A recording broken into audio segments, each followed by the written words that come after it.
And we were born ready for this stream. Howdy, everybody. It is time for our fireside chat on Tuesday with Jack Spirko, John Willis, and me, Nicole Sauce. Guys, how's it going? What's happened in the last month? Gee, a bunch of crazy shit, huh? Wait, is that a beer? That's a beer. I'm on vacation. Jack's on vacation. Oh man, a lot's gone on in the past month. It's hard to the whole year's kind of spun together for me at this point by the time we hit, mid-year. So yeah. I'm not sure some of the things in my head right now if they happened this month or 2 months ago, but I don't know. Maybe people are coming to grips with things are not so great in Ukraine. That's one thing that seems to have happened. Bitcoin did nothing this month, even though it spiked and dropped a million times. Mm-hmm. Right? It spiked, it dropped, it spiked, it dropped. It's like 29K. That's what you're saying, right? Like, so that's been cool. New crypto bill came out. Somebody already asked about that. I guess we can talk about it a little bit, but I haven't been able to find the actual bill yet, so I don't really base my opinions on things people say about it. What else? I don't know. What happened with you guys? Like, John, what's new with you? More of the same, right? That's like we make all these videos and stuff, and people are like, hey, thanks for the videos, but there's so many times that I go to film stuff, and I'm like, we literally do this every single day. It's the foundation. So the little finite talking points that we change, 99% of it still remains the same if your life is how you want it to be, right? If you've built your foundation solid, most of the silly shit doesn't affect you. And I often question, like, everybody wants to talk guns right now, and all this the crime bill and all this bullshit. And I love talking it.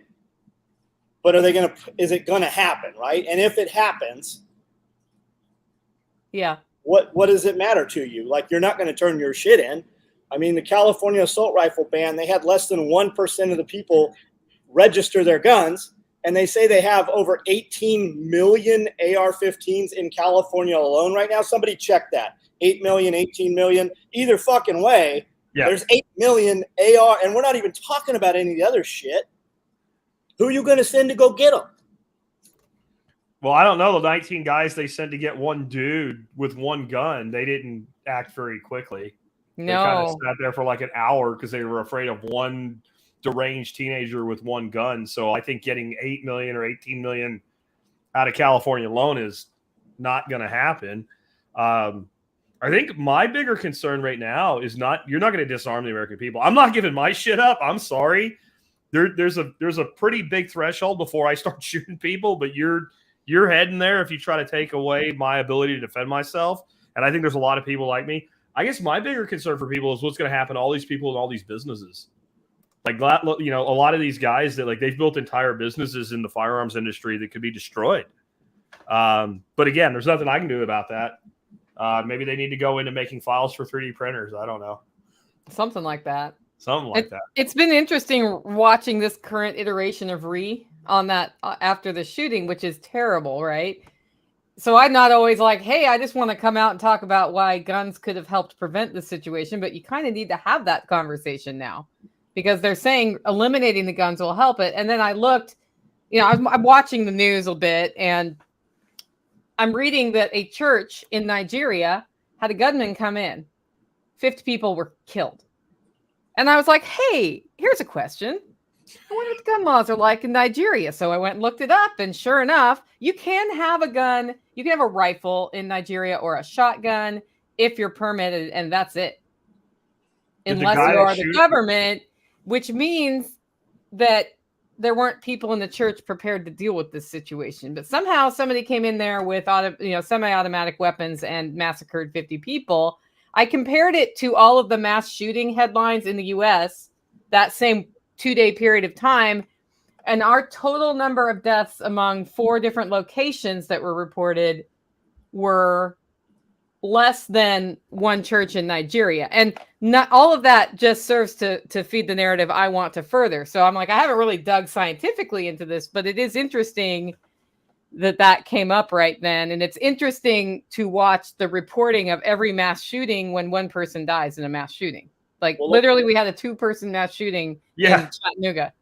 Well, let's call that what it is. That's Muslims killed Catholics in a Catholic church that was having a Pentecostal. So Muslims killed our Pentecostal. I guess they're Christian, right? Yeah. Western people go over there and convert people and take them away and give them a different kind of life. And then the Westernization says, we will protect you. It's the same thing that you just saw happen in Iraq, the same stuff you saw happen in Afghanistan. We got involved and then said, oh, this isn't our problem. And those people got massacred and all this is happening again. But your mass shootings that you keep hearing about, Chattanooga, what's going on in Chattanooga? You have gangsters that killed gangsters. You've got drug crime, you have gang crime, and they are considering those to be mass shootings now because it's all to spin it, right?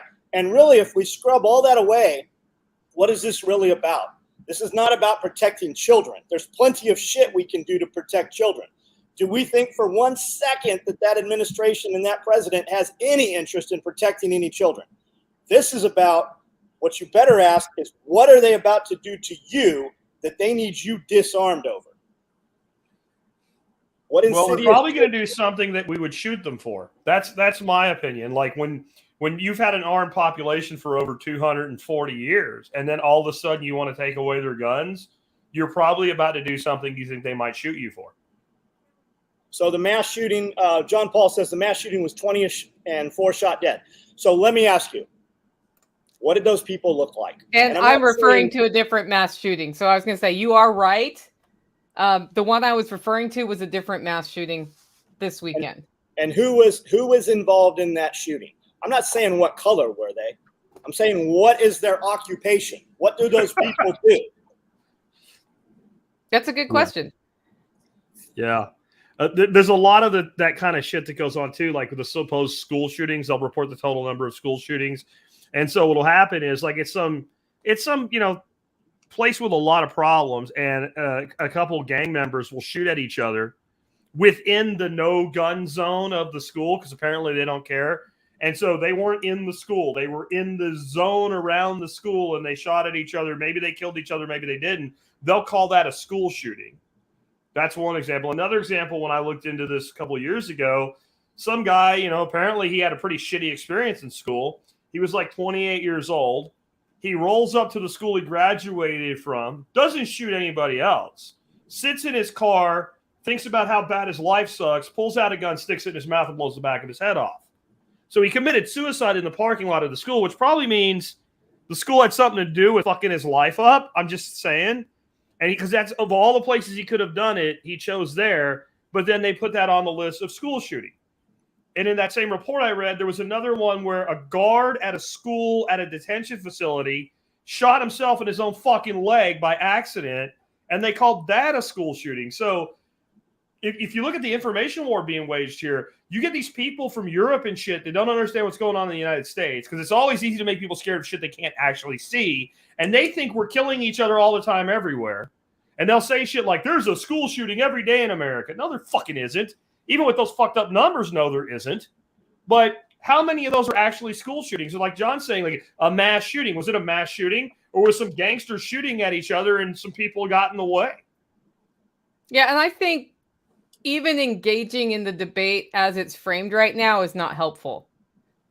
Because it's kind of like the argument about becoming vegan to save the environment. Vegans are not wrong. CAFOs are terrible for the environment. They have a valid point. I have a different solution for that. There are 11 of them in the backyard right now, rotating through the grass, right? Treating animals better can really lighten the environmental impact better than fields and fields and fields and fields of soybeans and chemicals that are needed to grow them.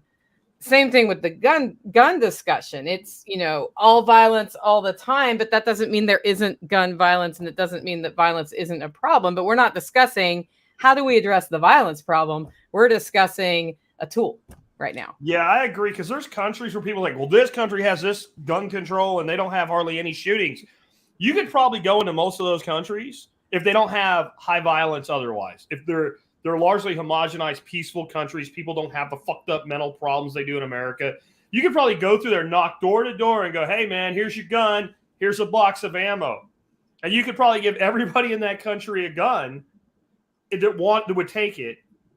And you'd probably have very few murders because that's a country where people aren't murdering people. Like, they actually have their shit together to the point where people aren't killing each other. Because then they invent words like gun violence. There's no fucking such thing as gun violence. I got a gun right here, right? It's not very violent, is it? Is it doing anything?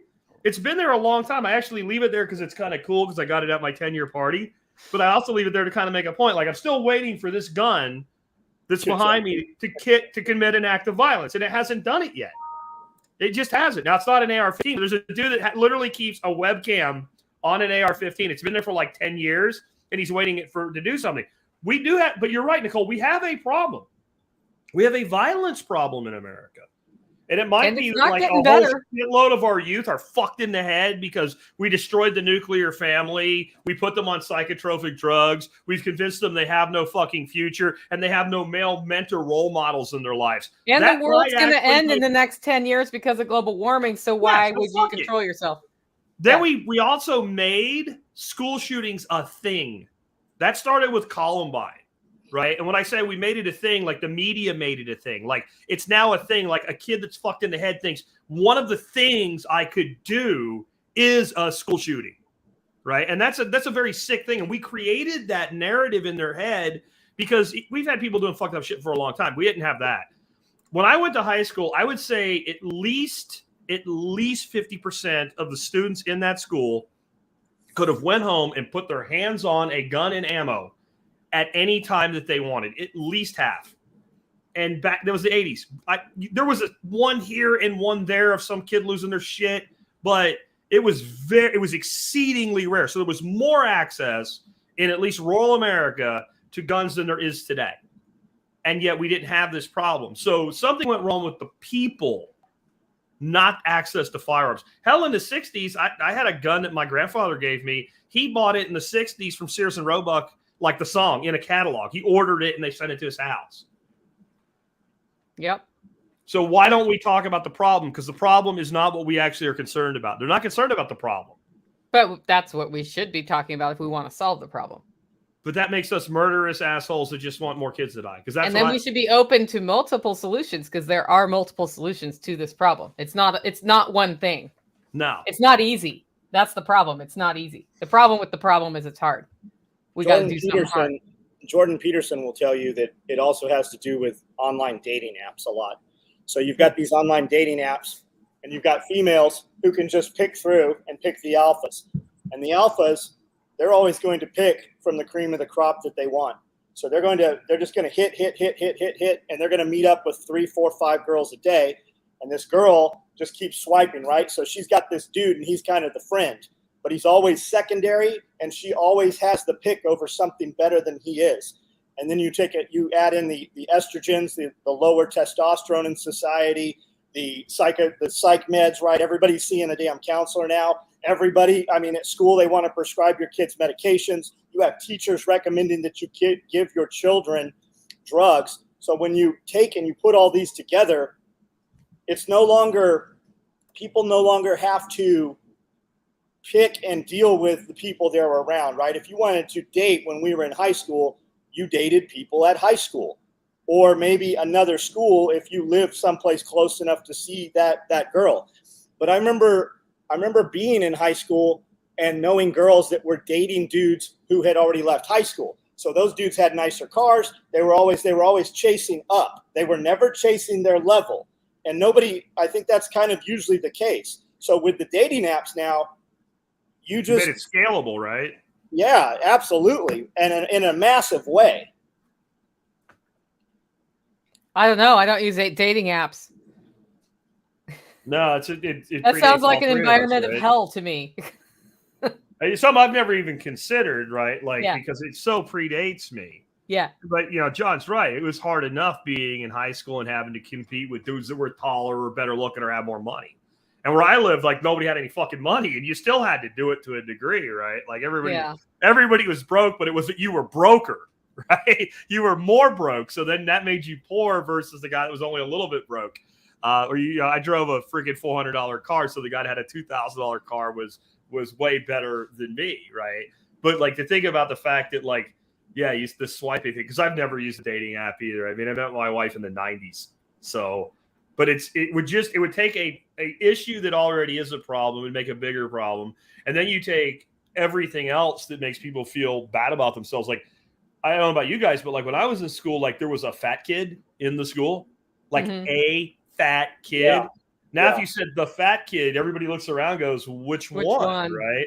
And that's not the kid's fault in of itself, because we're feeding them shit that makes them fat. And it has to be something to do with like the totality of the situation, because I would love to tell you when I was a kid in school, since I went hunting deer, I lived on deer meat and shit. We ate all kinds of fucking garbage. Yep. And nobody got fat. We ate candy. Like there was penny candy back then. You go to the freaking store with $1 and you got 100 Swedish fish, right? It's pure sugar, but it wasn't high fructose corn syrup. And we were also active. Yeah. Right? We were out doing shit. We went places. We didn't live on an Xbox. And then I got shit when I covered this on my show when I brought up the games. And oh, you're just going to blame video games now. And I was very clear that I was saying this is just an aggravating thing. And I'm like, well, you take a out of shape, fucked up, imbalanced on hormones kid who doesn't believe in his future at all. And I never thought about the aspect of feeling like no woman wants him either. And you put him in a first-person shooter game all day long, every day, and he's already got a disposition to be at risk for this. It has to make it worse. And what it made me think of was when I was in the military, we used to shoot at these pop-up targets, right? And it was a silhouette of a human at a distance, and they trained you that way so that if you ever ended up in combat and you saw an enemy soldier, you didn't see a human. You saw a human shape, and you know where to shoot at it. And I get doing that with the military, because if you don't do that, if I hesitate, I can get killed. All my guys can get killed. I've got to think like that. But if you do this in these first-person shooter games, you condition that.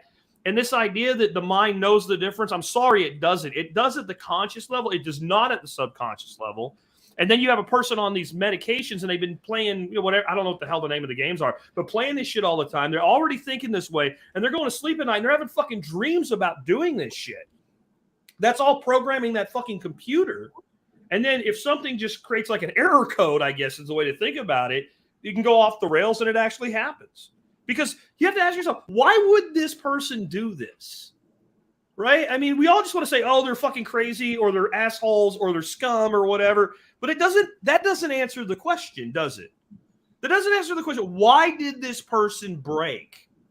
And I've not even heard that. I've heard people talk about the ancillary stuff like you and I, three of us are right now.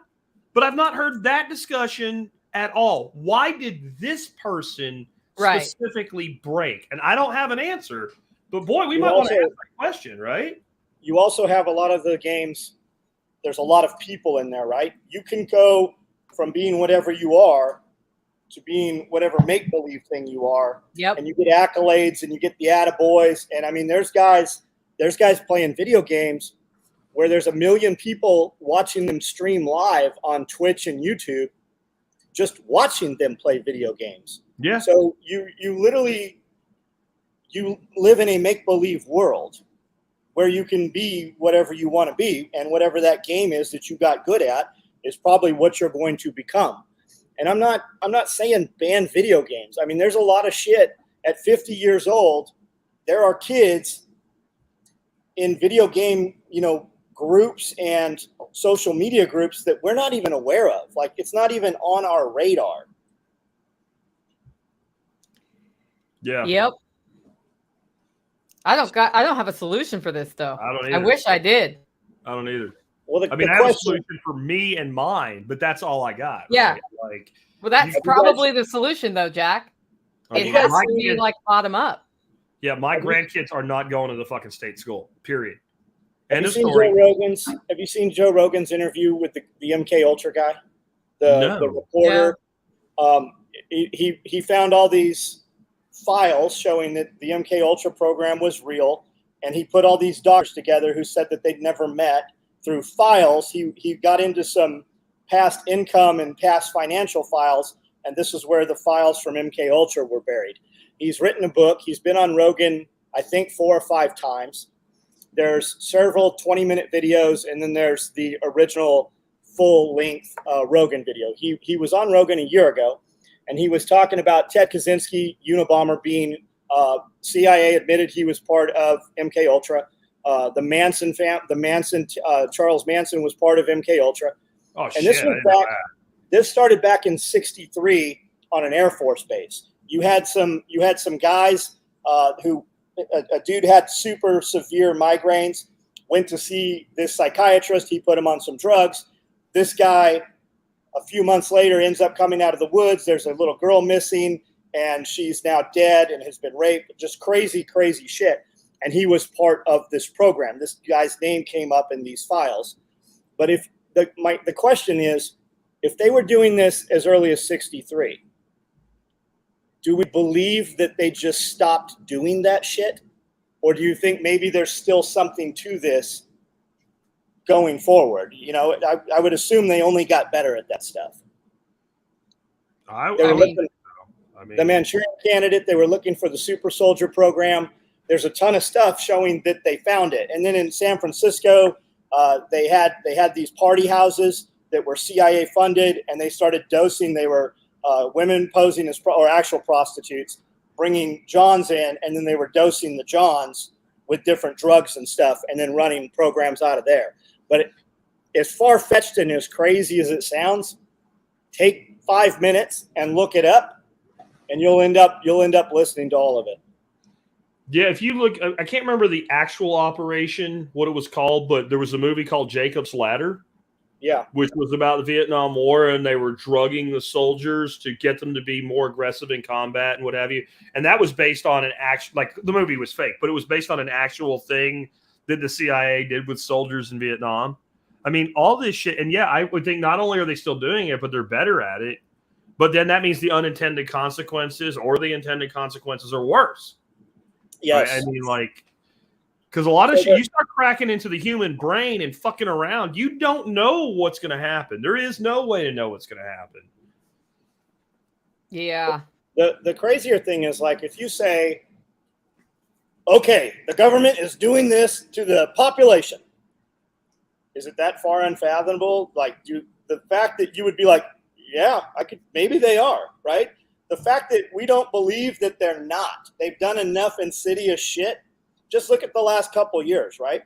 Over just the last couple of years, of course they want to disarm population right now, because you have people in other countries right now pulling the ruling class from their castles and beating them to death in the streets.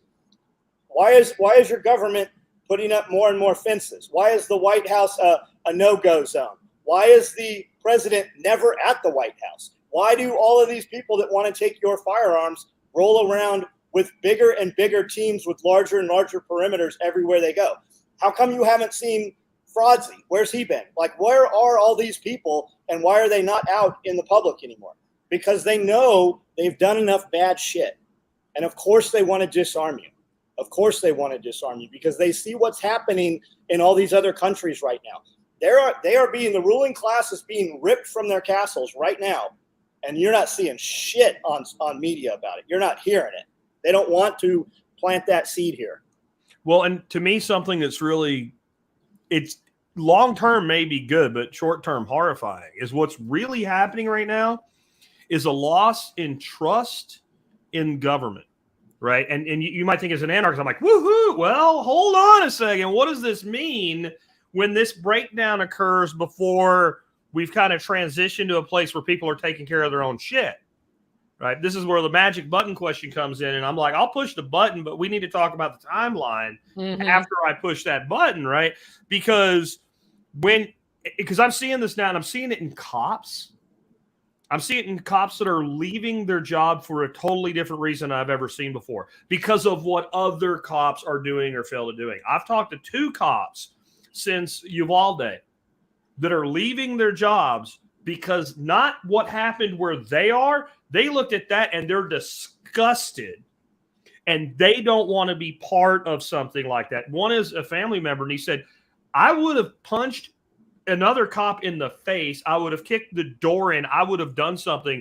If I have to die to save somebody, that's what the fuck I'm supposed to do. And that individual has started putting in for private employment, like within a couple of days of us having that conversation. Look at Look at New York City, look at Chicago, look at all the big, huge Los Angeles Sheriff's Department, LAPD. They mandated the thing, right? Who was most likely not to take the thing, and who was most likely to take it?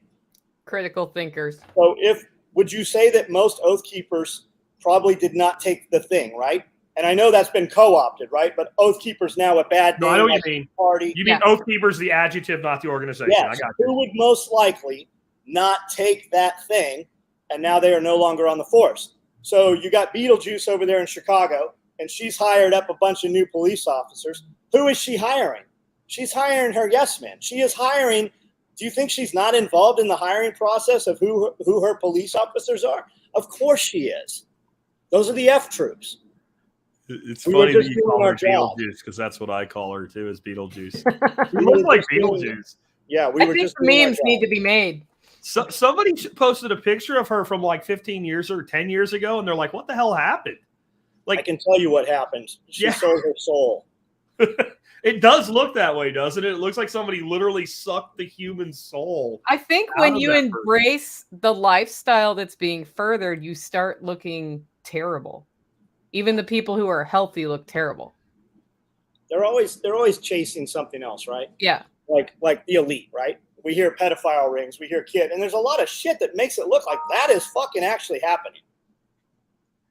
But they get desensitized when they can have access to whatever women they want, and they can have access to women that are not their own that they want. They just keep climbing that ladder, more depraved shit, and it desensitizes them to achieve the level of accomplishment or climax or whatever you want to call it, whatever it is in that instance. They become desensitized, and it has to get crazier and crazier and crazier to be able to achieve that. Yeah, it's kind of like doing drugs. Yes, I would think so. It's like that power trip. Yeah. That little badass mama went in herself. Yeah. So she was on probation, and her probation officer threatened to violate her probation. Yep. She immediately went to a judge, and the judge said, that won't happen. Good job. You did what you should have done. So that seems to have kind of ended. Yeah, it's been interesting watching the TikToks about that topic where they're like, let me get this straight. This person who was handcuffed convinced somebody to get out of the handcuffs, ran in, got her kids out of the school. And she describes, like, you sent me that video, John. She describes hearing the active shooter and just being like, okay, that's over here. I'm going to go over here and get my kids out of there. And she was brave enough to do that while 19 officers sat around. And they tased a father. Yeah. The father was going, and they shot him with a stun gun. And still, the guy that killed the bad guy was not one of those law enforcement officers. No. He was a border patrol guy. Yeah. And he was with somebody else's gun, border right? patrol guy, and his kid was also in the school. Yes. Yeah. And he was off duty. Like, the way they reported, like, literally everything that was initially reported is not right. Which is usually true. Which there is chaos and confusion, first casualty being the truth, but like, it's not even like what they got right is there was a shooting at this school. Mm-hmm. That's it. Like, nothing else. And it wasn't just reported inaccurately. It was reported definitively as fact and inaccurately. And then when we got the real story 3 days later on that Friday, that was all bullshit too. Like, none of that was true. And then, I'm not one of these big things where like everything's a false flag. Right. But this kid rolling with like a $2,000 EOTech on a $4,500 Daniels Defense AR-15. Something doesn't work there for me. I'm sorry. Like, if you just want to just shoot up a school, you could get a rack grade Bushmaster. Like, So the Daniel defense thing comes up a lot in these shootings. Almost like nobody's ever showing you the serial number on any of these guns. So you take this as whatever you take this as. Okay. That gun was set up identical, same optic, same foregrip, same identical looking gun with all the same parts in several of these shootings. Almost as though it could have been the exact same firearm, or as though the same armorer is building these firearms out of putting these things together. The other thing is this kid was 18. They say he ordered these 2 guns from Daniel Defense, had them sent to an FFL local gun dealer. Turned 18 a few days later, picks these guns up. Where'd the fucking pistol come from? How did he get that? Where did the pistol come from? Yeah. And he had over 1,000 rounds of ammunition. Yeah. Which he went and bought, whatever. When you but look like where'd the money come from? When you look at full battle rattle, you're talking 7, 8, 9 grand worth of shit this kid had. And someone just said that supposedly he bought it on credit. Well, first of all, I don't believe supposedly anymore. Like everything they said is wrong. So like I haven't seen a credit card receipt. Where's a kid in Uvalde, Texas, is 18 years old. His entire employment record is he dropped out of school and went to work for Burger King or McDonald's or whatever. Get that line of credit from. And it's not like his parents were rolling in money. So like, I mean, that's a bigger line of credit than I got. Maybe he had credit. Maybe he did buy it exactly the way they said. Well, where'd the credit get extended from? Like, I'm sorry. There's some shit here that doesn't make sense to me. And I'm not one of these people who jump right to it was falsified because I don't have evidence, but I have like ancillary circumstantial evidence that says there is a thing here that has not been adequately explained. And, you know, right when they needed this to happen, it did. That I'm not a big believer in coincidences either. Okay. I have another topic. Okay, we probably should go there because this one's going to be great. What are your opinions on mandating masks to prevent the spread of monkeypox, as the CDC has started talking about? I thought we're done with the monkeypox thing, right? I thought is it still monkeypox season? There's no. Yesterday it was a headline: CDC's considering a mask mandate to stop this. I'm like, is that to keep us from French kissing too long? Like, what are they trying to stop there? Because they even say it doesn't spread airborne. Right. You know, you're not allowed to say the false thing, right? So people call it the Fast Freddy or whatever to get past the algorithms. They're waiting on their next. They're waiting on their next staged event. So in the interim, let's roll back monkeypox. The monkeypox thing, they've already put this whole monkeypox thing to rest, I thought. The monkeypox thing, all but 2 of the people that contracted this were male, gay males. They came from a app on the phone called Grindr, which is a gay dating app. They have one dude who was in Africa, which I believe they said he was in a nightclub in Spain, met up with several people in this nightclub. These people went out. They all are admittedly, they know each other from the app. They met each other from the app. 2 of these people who had sex with other men had sex with females, and those are the 2 females. The pictures they are showing of the monkeypox are not monkeypox. It's photos of shingles or the smallpox, right? It's not monkeypox. It's all bullshit. Notice how this fucking went away. You didn't hear anything about it for the last 2 weeks. So here's what happened. The CDC recommended masks for monkeypox. Right. And then they dropped it 2 days later. It's the exact same stuff that they did, where it's like masks, no masks, masks, no masks. Have you guys seen the... Have we seen this anywhere before recently? During the CUFUS, they had these articles, like the Nashville newspaper or Nashville Online had this article. COVID is up 70%. Hospitals have this many people. They took that same exact article and published it for Texas. They published it for Colorado. It was the identical thing. People are saying that the shooting stuff, all these mass shootings, they're seeing the exact same article with just the states changed on them as well. It's the same bullshit with this. And there was like the one that happened in Buffalo. There was some pretty valid information about like that kid being involved in a Discord server where he was given a bunch of information and things. They say the Texas one was on the same server. Same server. And I haven't confirmed that, but I have confirmed the first one was. Like that is a thing. That is a known.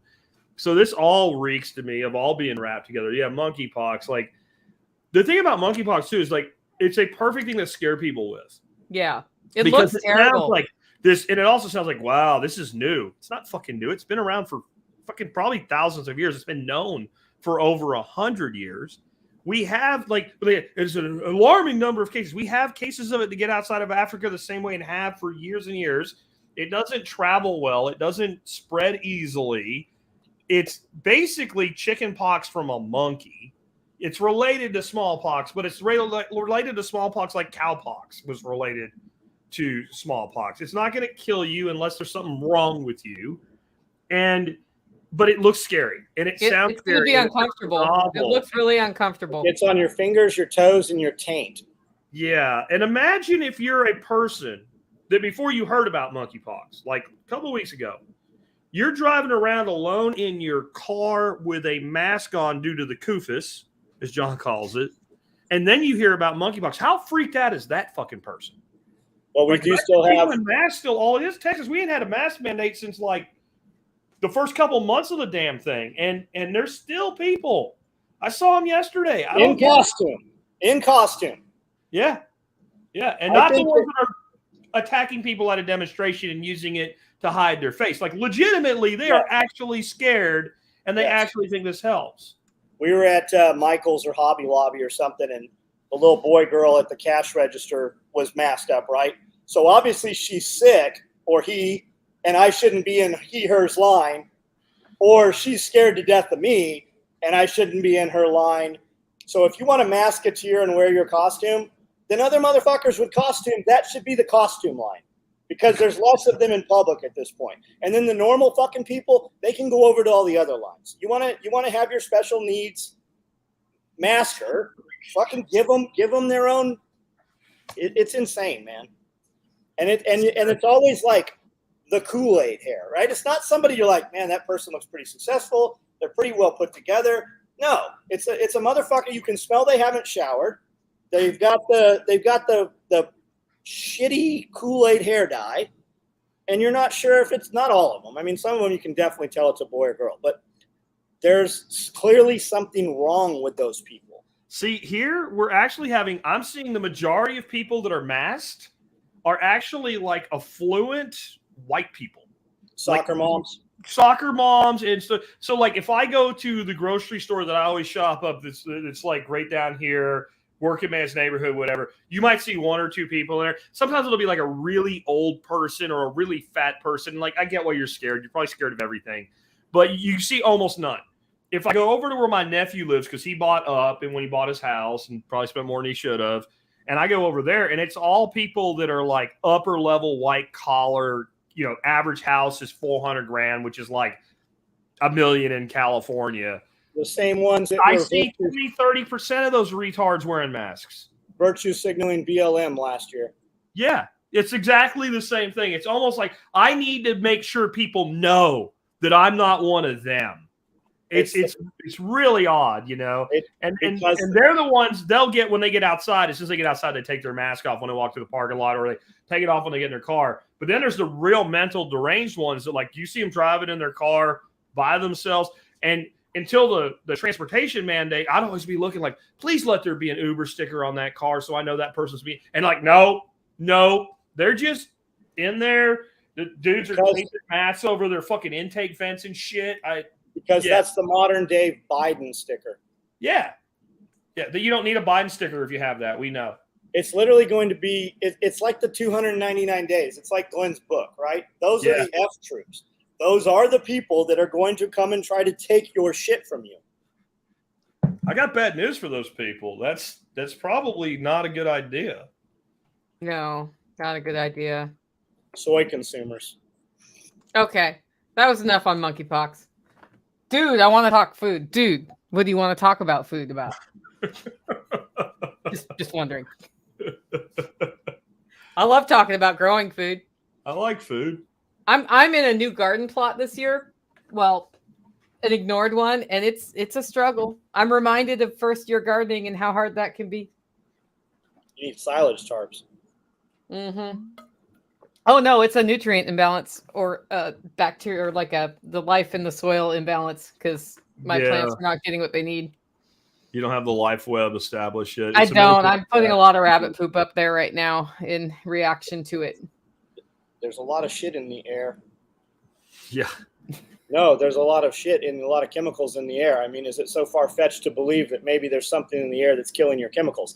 Let's not even go chemtrails and airplanes, right? Let's go Nicole on the other side of the mountain from Nicole, they crop dust.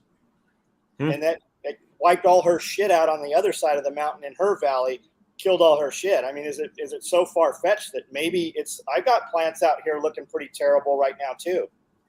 That happened to me once with grapes that I used to have that I no longer have. The year that the TVA decided to spray under the power line, which is above my property, all my grapes died. And then I called the TVA and got put on the no spray list. And now they do not spray there. But that is a thing that when they're putting those whatever glyphosate or whatever they're spraying, it will drift, especially if it's coming out of an airplane. That doesn't drift. I'm like, have you seen the wind? Do you know how wind works? Yeah, wind works. Yeah. Do you know how wind works? Because that is what it is. Yeah. Well, and there's even a lot of like farmers, you know, we're not supposed to say anything bad about anybody that's a farmer, like we're not supposed to say anything bad about anybody as a teacher, but there are farmers who are dicks because even the companies that make that shit will say, like, if the wind speeds over X, do not spray on that day.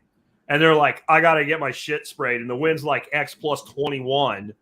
And they're out there spraying. And it happens all the time because I have like one of my friends is a beekeeper and he takes bees out to West Texas for the organic cotton farms. And he's had entire colonies of bees wiped the fuck out because the dude that's next to the fucking organic thing is not organic and they're spraying on a day they're not supposed to spray. Like everybody knows they're not supposed to do it, but there's no consequence to doing it to the person that does it. There's consequences to others, but not like no one finds you. You don't get any. There's literally nothing you can do. You can bitch or you can go beat the shit out of them. That's about it. And it happens all the time. So it's probably not good on the best day, but it's worse on a bad day, right? For you to do that because that's like you said, do you know how wind works?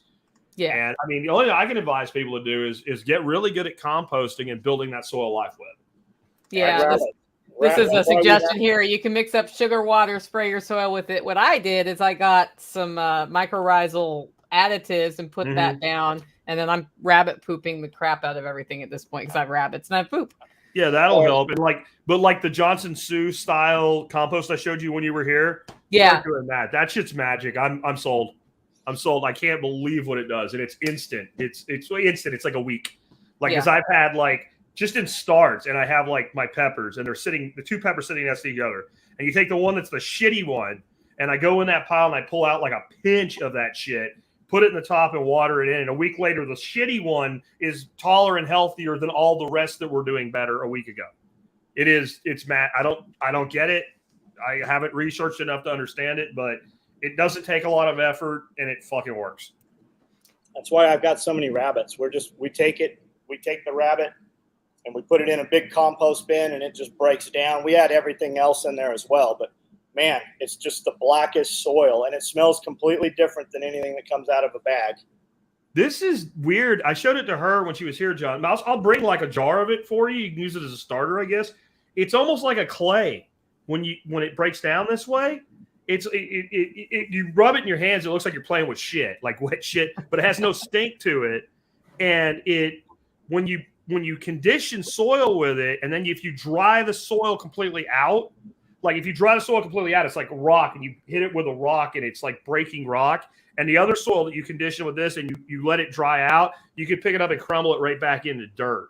It's the way it breaks down over time. It's basically a big circle with some pipes in it to create airflow. Yeah, I saw your video. You build a layer, and you do. I don't do the real Johnson Sioux where the guys are climbing up on shit and all. And no, I just take about a 6-foot round piece of goat fence and throw it there and put 4 pieces of big PVC, the thin walled cheap shit in it, and then you just pile it up and wet the fuck out of it as you do it, and then don't fucking touch anything. Keep it wet and don't touch it.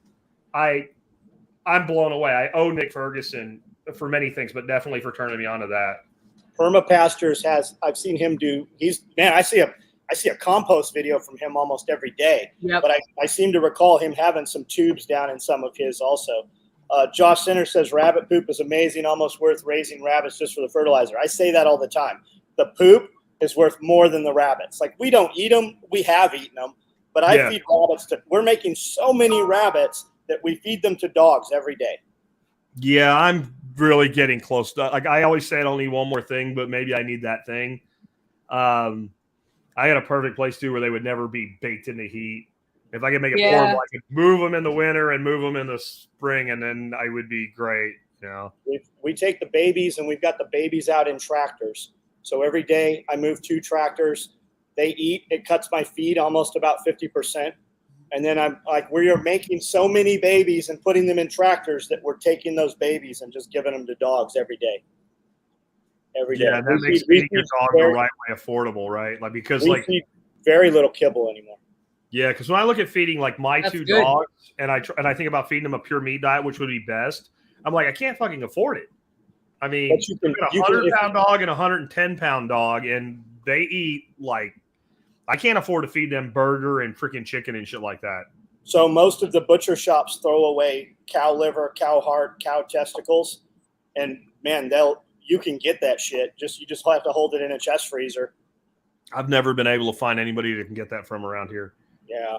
People in other areas say they can do it. I don't know if like it's Texas, so everybody eats the balls or what, but it's been really hard to find. But yeah, I mean, if you're doing it with like you're talking about, even if you buy in some, it would be better. I know Nick does that with his dogs. He feeds them rabbits and chicken. Yeah. My buddy's got a butcher shop close here, and he has compost rows. They compost all that extra junk. Yeah. And his compost rows are hundreds of feet long, huge, enormous compost rows. And man, it makes it, you would never know that came from a living animal, that compost. It literally becomes dirt. I think he says, John, will those rabbits eat comfrey, not with? I think that's what I think means. they will. I mean, for Salatin, they swear that they feed all their rabbits comfrey. I'm sure they would, Billy. You want to keep with comfrey, you want to keep your feed ratios like 20% or less of total feed, though. Like the government shit about comfrey is bullshit, but if you overfeed it long enough, it can cause problems. Lawrence D. Wells, who wrote probably the 2 best books on comfrey, they're both short, easy to read, did the most research. He's the reason we even have a thing called balking. Like he just invented it, named it after a town in England because he needed a thing to describe the different versions that didn't apply to anything else. He talked about how they fed it to pigs, and once they exceeded a certain percentage, it killed the pigs within a month. But you could feed up to that percentage or below it, and it made everything better. And I think that's a lot of things, right? Like it doesn't even mean there's anything wrong with it. Like you probably shouldn't live on 100% of anything. Right. And right. We've got a ton of stuff to feed rabbits. I mean, we just put in hundreds of willow, poplar, and mulberry trees. We just cut swales in. Last night we had a thunderstorm. Every one of them flooded. Boom, boom, boom. Right. They worked just like they were supposed to. We put these, I bought hundreds of little twigs, and I waited 90 days. I never opened the box. I'm like, there's no way these things are going to grow. I popped them in. I'm like, yeah. Nick was standing there. He's like, I don't know, man. Give it a shot. Yeah. And every day I walk out there, and I got a video of it every day. I'm like, man, these things, they're not taking off. They're not taking off. But every day there's 5 more that just bust out with leaves. Yeah. They're going. It's freaking amazing. I took mine and put them in pots last year in a kind of a shady spot and watered them and then transplanted them in the fall. And where the pots were, I'm getting poplar trees. From the little rootlets. From the roots. Yeah. Okay, Zippy Doodah wants to know any thoughts on indoor hydroponics on a small scale, pros versus cons. Moisture. I mean, it works. It's great for growing greens and leaf crops and fast turnover, which is good because it's expensive. It's expensive stuff to buy, right? And you don't have any problem with bugs and shit like that. Like if you get a little bit of bug action, a little soap water, and you're done, right? Right. You can have some internal humidity issues, but if you're doing it small scale, it's not really a problem. You have to pay for lights. You have to pay for a pump. I mean. And those Barina lights work awesome. Yeah. I can tell you, I set up Kratky indoor growing operations in 2020, and I bought the pump to automate that, and the pump is still sitting in its box. And I still keep doing Kratky because it was so easy and so successful. And eventually I will get the pump in, but if you want lettuce in the winter in Tennessee, it's actually a really good way to get it. Lettuce, and then things that are like really great kind of luxuries in the winter that are fresh, like basil. And dill. Like basil and dill and stuff like that. Like especially like the big lettuce leaf basil and shit. Or like flowers. that you're really growing for the greens when you do hydro, like nasturtiums. Nasturtium, yeah. Like nasturtium is a great crop to grow like that. Like those are the things to grow. Like if you're going to try to indoor grow tomatoes and peppers and cucumbers and shit, you're rigging up lights and some weird apparatus and crap, and it doesn't make any sense. Duck advice. Get another waterer. His ducks drain a 5-gallon water in one day. Any advice? That's exactly the advice I would give, John. Get 2 of them. Yeah. Get another one. Get 3 of them. Get 4 of them. Kiddie them. pools. Yeah, kiddie pools. I quit kiddie pools though, right? And the problem with the kiddie pools is the fuckers get pinholes in them, and then they're a bitch to get rid of. So you end up like fucking with an X-Acto knife, stripping them up and shoving them in the garbage bag so the garbage dude will take them away. You don't want to burn them because they make this toxic fucking cloud. So I used the concrete mixing trays you get at like Home Depot and Lowe's. Yeah. And they make them in 7, 14, and 21 gallons. These are 21-gallon ones. They last for fucking years. If you're not fucking stupid. I remember one of these we did. John was talking about trying to tell the kid how to open the fucking feed bag. Like there's a way to do shit.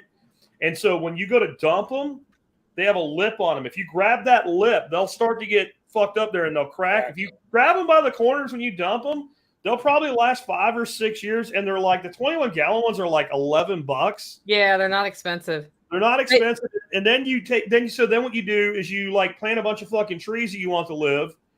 And then you put them right next to the tree and you fill them up and you dump them on the tree a day or two and then move them to another tree. So now you're fertilizing, you're watering, and you're giving your ducks the water. And then that way your problem's your solution, right?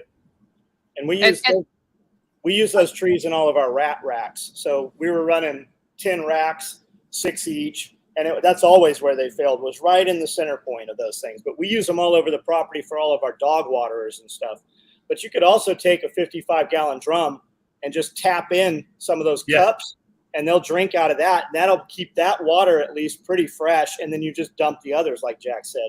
The problem with ducks with that is they figure shit out. So you set up a 50-gallon drum and you put the cups in it, and those little bastards, they'll sit there and they'll be like, oh, I see how it works. They'll sit there and they'll fuck with it. And then they'll get like 2 gallons of water on the ground, and then they make mud. And then they all run around and fuck with it with their flat feet, and they make duckcrete out of your mud. They're dicks, right? Like you have to understand the dickism that is a duck, and you have to work with it and channel it. So you got to move their shit on a routine basis, or they will totally denude an area, and then they'll pack it down and make duckcrete. Chickens and shit, that works great for. Fucking ducks are assholes. It takes them about 3 seconds. They're like, you see them, they stare at it, and they turn their head like a dog when you talk to a dog, and they're like, oh, I get it. And hey, dude, and they talk. So like, hey man, check this shit out. And there's like 40 of those fuckers. Like that's what if you leave them unchecked, if you don't confine where they go, man, they will destroy shit. We've got a mama just hatched out 3 that are running around here, and they've almost left mom. I've got a mom that hatched out 9, and they've completely left mom. I've got another duck sitting on a beautiful nest right now. And then I've got another duck that started a nest over on the other side of the property. So, I mean, we got a ton of ducks, and I have too many ducks already. Or Muscovy ducks? They're not Muscovy ducks. Well, they kind of look, they might have some Muscovy in them. No. I have one Muscovy. No, I have one Muscovy. They have Muscovy in them. They're not fertile. They're mules. Well, they're hatching these things, whatever they are. If they got Ancona in them, a lot of times the Ancona gene will make you think that maybe they have some Muscovy in them. I have to tell a story here. I was a dick to Nicole, and I didn't mean to be, right? So I was instant messaging her and Nick Ferguson at the same time. I deserved it. This picture, and it's a wrist, and it's got huge scratches in it like that, only it was worse. And I responded with, ha, ha, ha, ha, ha, ha, ha. And then I realized it was her and not Nick. I thought it was Nick. So I would have mocked him for his misery. I didn't mean to do it to Nicole. You should have totally mocked me. I knew, I went to clip that duck's wings. I'm like, my flannel is up the hill. I'm not going to bother to walk up. I'll just be really careful. First duck, first wing. That's what happened. Yeah. They're I look like a suicide risk now. So you take a duck, a mallard breed duck, and you compare that to a Muscovy duck, a little female. And it's like Popeye when he eats his fucking spinach. They have like 10 times the strength, pound for pound. And the drakes, the drakes could be 14, 15 pounds live weight. They will fuck you up. And their claws are way sharp. Like, you're lucky you didn't end up at the ER. Yeah. Like, they can, like, right with their wrist, they can get into your veins and shit. Like, you should always, anybody out there gets Muscovies, I don't care how hot it is, put long sleeves on when you're working with them. I like to learn my lessons the hard way, though, Jack. What's that? I like to learn my lessons the hard way. Life is a teacher. They say the same thing about rabbits, like you should wear a hoodie. I remember watching Marjorie Wildcraft's video on VHS tape and talking about people getting cut and dying from loss of blood over rabbits. She put like a jacket on backwards, like a straight jacket when she did it. It's probably not overkill, guys. You know, either that or get like I have them for a bunch of different things that I use them for, but the welder's gloves that come up to like your elbow, right? Those are great. Like, because one of the great things with those, when you're doing barbecue and you're doing like sidewalk smoker, you can pick up a smoldering fucking log and move it with your hand. But I use them for that. I use them for when I'm dealing with the ducks. And when you're doing wing clipping on them, they're assholes. Like, it's best that like one person hold the duck and the other person clip the wing. We did that. And you better do it too, because those motherfuckers fly. Mm-hmm. I don't mean over a fence. I mean, like, Muscovies are just like, hey, I'm going to go fly up here on top of your thing and shit in your pool fly. Yep. You know, the rose trimming gloves also have the gauntlets. Yeah. Yeah. And they're a little better tailored on the hand if you need dexterity. So that's that. I use those for beekeeping when I was getting into my hives. Now I'm allergic to bees, so I've basically been ignoring my hives. That's okay. That was another multitask for those. Yeah, they're great beekeeping gloves. The welding ones, they can't stick to that shit. Ron Cole Jr. says he'd worry about getting infection. I say that all the time. It's not going to be zombies or a gunfight or a high-speed chase that kills me. It's going to be a hangnail that got infected or a rabbit cut me. It's going to be something stupid. Yeah. This is poopy duck foot too. I had to go in the house and sterilize the crap out of it. And then when I was done with the ducks, Mom's like, did you sterilize that? I was like, before I went back out, I sterilized that. And I'm going to sterilize it 9 more times today.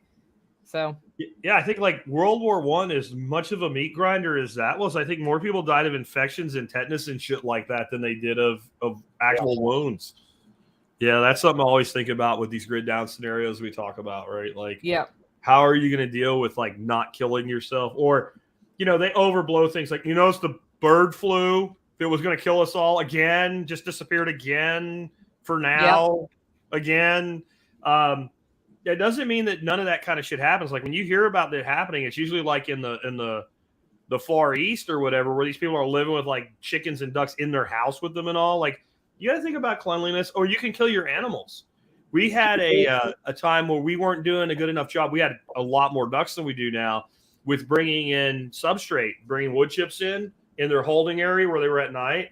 And we had avian cholera. Now, it didn't hurt people, but we lost a lot of animals before we figured out what was causing it. And it came from the wood chips? It came from a lack of wood chips. So they were and we had a really rainy year. So their area was having like stagnant water. And that's like the main way. And the way you treat it is you fix the problem. So we learned that, and we did it. What I did is I ordered like 20 yards of chips. So I had it stockpiled so I could keep bringing it in. And it was just a year we got stupid rain. We got like 40 inches of rain in 3 months. I move wood chips around. We have a pile of wood chips so big we move them with a skid steer. And when I do, and I hit certain parts of that where they've chipped different types of tree that seems to have a lot of different leaves in it, a smoke comes out of it. But it's not a smoke. It's like a mold crossed with a dust.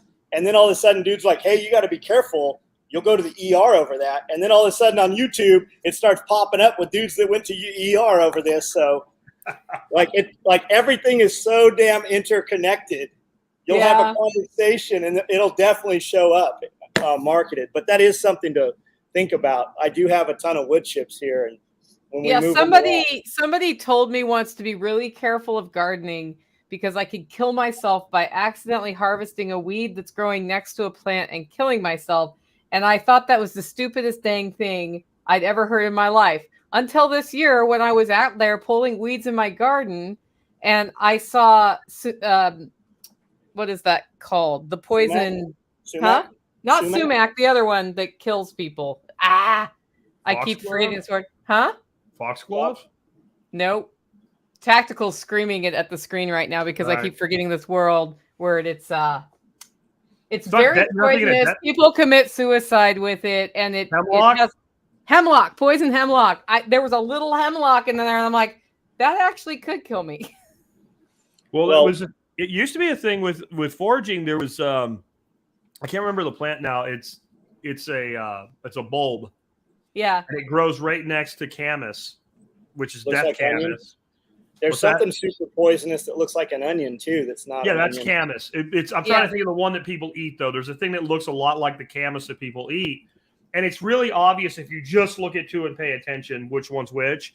But if you're a pioneer out in the field and you're trying to survive and get across the freaking country in a covered wagon, you could get one of those into a pot of them, and you could kill yourself. And like, it's a relative to hyacinth. We have wild hyacinth here, and we have hyacinth and camas, and they grow side by side. And the hyacinth is edible, and it kind of tastes like a sweet sort of potato-like thing. It's a little more starchy, but it's also a little more sweet. And then when you look at them side by side, if you don't have the top on them, they're not that different. They're really not. If they have the top on them, it's obvious. Do you not keep a poison garden, Nicole? I don't have to. Nature keeps a poison garden around me. That's why that hemlock got in my garden. Yeah. It's all over the place. And foxglove grows here too. Do you think we should be more worried about like avian flu, monkeypox, or I don't know, maybe the fact that all these food factories are burning down? I mean, we just had an egg factory burned down that was putting out 5 million eggs a day, has been around over 120 years, has never burnt down, but all of a sudden this week, boom, burned to the ground. Well, I understand you have 300 eggs there, so you'll be okay. But his point is valid for like the rest of the country, right? Like, because I looked into this, and apparently, like, spontaneously erupting in flames for food processing facilities, because all the shit they do is a thing. It does happen, but it's an average of 2 to 3 a year, and I think there's been 22 this year, which we're in June. Yeah, so it is a thing. Yeah, but we also need to understand the scale of food processing plants in every state. Like, look at the numbers. That 22 is still not a lot yet. Yeah. The 3 hit by aircraft though is that was interesting. So it makes me think when I was a kid, I was sitting at a creek one time with a bunch of my friends, and there was a quart beer bottle like in the middle of the creek, and I picked up a fucking rock and I just like whoop and smashed that motherfucker. Now, of course, I'm like, yeah, I did that shit. I just threw the fucking rock and it happened to hit that bottle. This would be like there's 3 bottles 100 yards away in opposite directions, and I did it 3 times in a row. Like, the odds that small aircraft that could have went down anywhere, I'm not saying it's impossible. I'm saying it's highly improbable. We're under attack. Like Xavier. Like we are. Yeah, I'm not saying we aren't. I'm just saying people make it sound like there's no food because of that. And that does impact it, but it's not like Xavier saying. Like, it's not as many as you think when you hear the scale of it. Xavier, your TikTok is fucking awesome. Holy shit. Holy shit.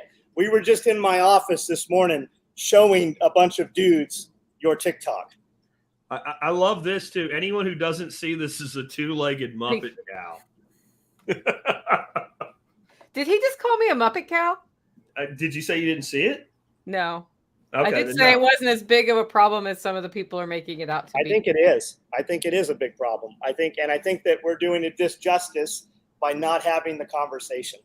Well, and here's why I think it's a big problem, Nicole. So let's say that you had a 2% shortfall in production of any given food substance on any given year. It's irrelevant. It's a rounding order. Let's say that you're already in a pinch situation. You add a 2% shortfall. Right. Okay, you have a big fucking problem now. And then let's just marry that up with just-in-time inventory that we run everything on, and then let's throw inflation on top of it. So if you wanted to do this through malice, you wouldn't go blow up 99 fucking food factories in one day, because then people would be, even the Muppet cows would be like, hey, fuck, boo, look what they did, right? Where if you do it a little at a time and you have other things to blame while it's going on, you can really shove that well over, and they don't need to starve the whole country. All they need to do is create enough of a problem in enough places that enough people start getting fucking pissed off and burning shit down. Right here. And all you need to do is aggravate them a little bit to maybe that thing wouldn't do it alone. And then you just go, what the fuck else can we fuck up? Oh, here's a cop beating the shit out of a black guy. Let's put that on TV and let's lather that up at the right time. And it's I can't remember the Roman emperor, but he said like that you could basically move a crowd with a few words to the point where agitations would develop a marvelous resemblance to the sea. They can do it with the social media apps now. Yeah. DHS it's part of the whole. Like if you see it by itself, okay, yeah, we can get by. But when you put it all together, we're under attack. Yeah, I'll give you that. I just I see a lot of panic prepping in response to that, and it's the wrong response. I think preparing in a logical way makes sense, but that one thing making you panic prep, people put up the wrong things and set themselves up for failure. Let them panic prep.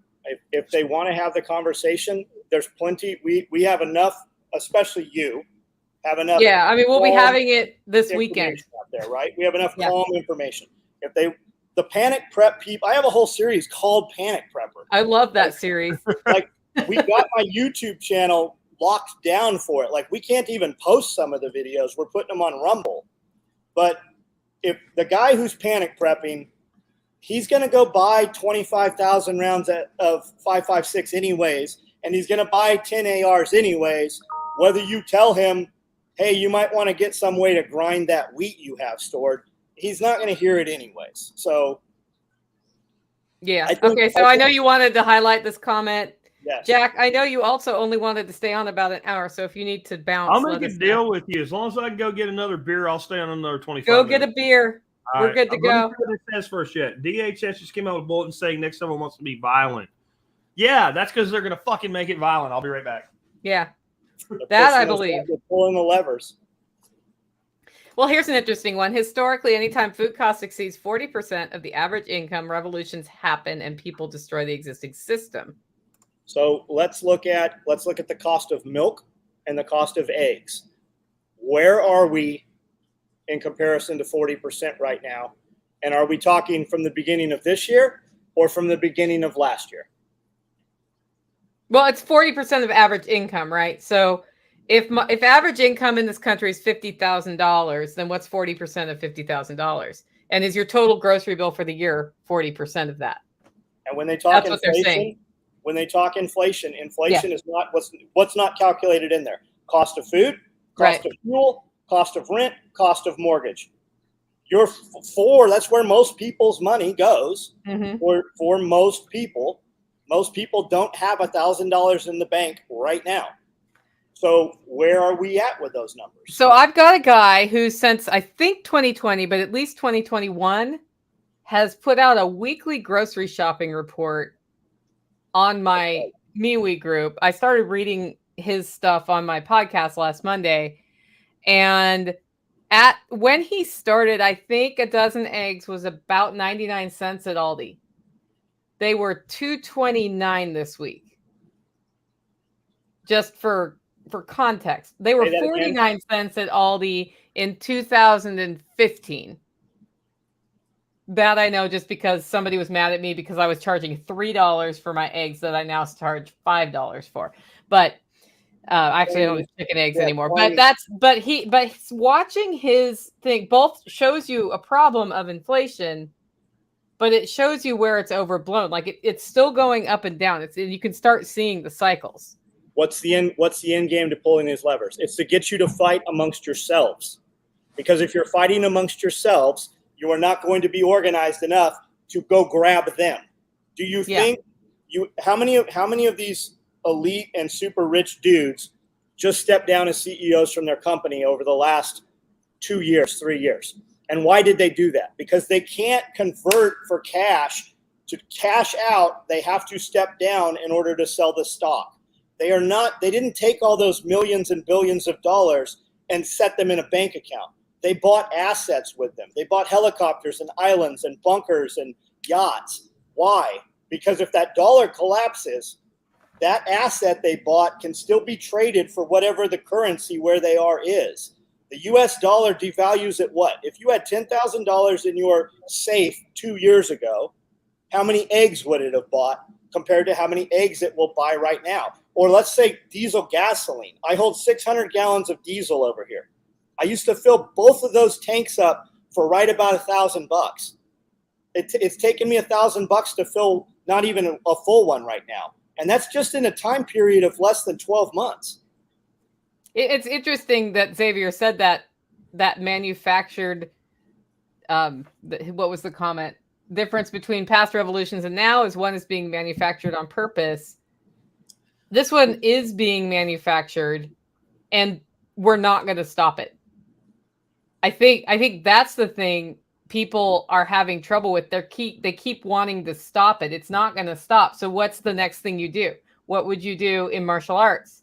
You're going to go with it and direct it where you want it, right? So how do we direct this in a way that's better rather than scream about trying to stop it and fail at that? Best way to block punches to not be there, Danielson. That's a good right? Get out of the fucking way. And the thing about, I agree with what X is saying there on this is manufactured. Most revolutions throughout history have been manufactured.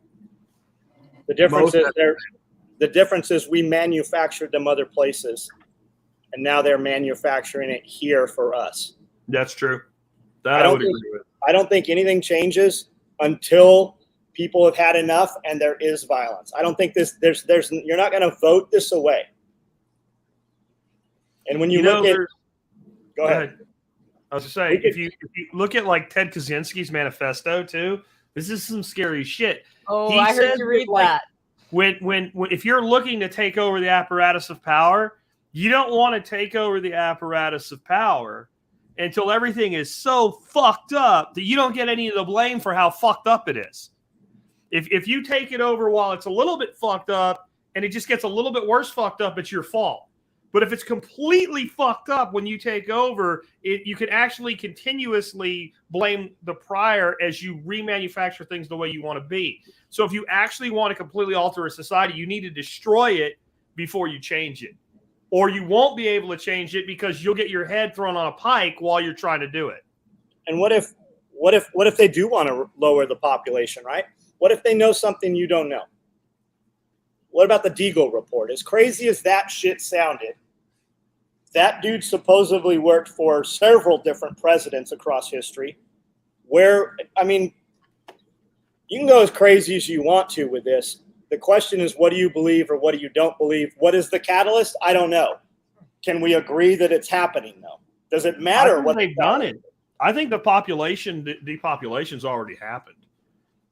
It happened culturally before this started, though, just by encouraging. No, I agree with that. So we're having fewer and fewer children in this country and have been for a long time. That's what I'm saying. This is a phased-in depopulation, right? So, like, if you just kill everybody and you're the people in charge, you have a fucking problem, right? Like, how do I keep everything fucking working if I kill too many of my livestock at one time, right? So what I need to depopulate through there'll be some mass murders here and there and some famines here and there and shit, but I really need to depopulate through basically entropy, right? I need to have a lower reproduction rate.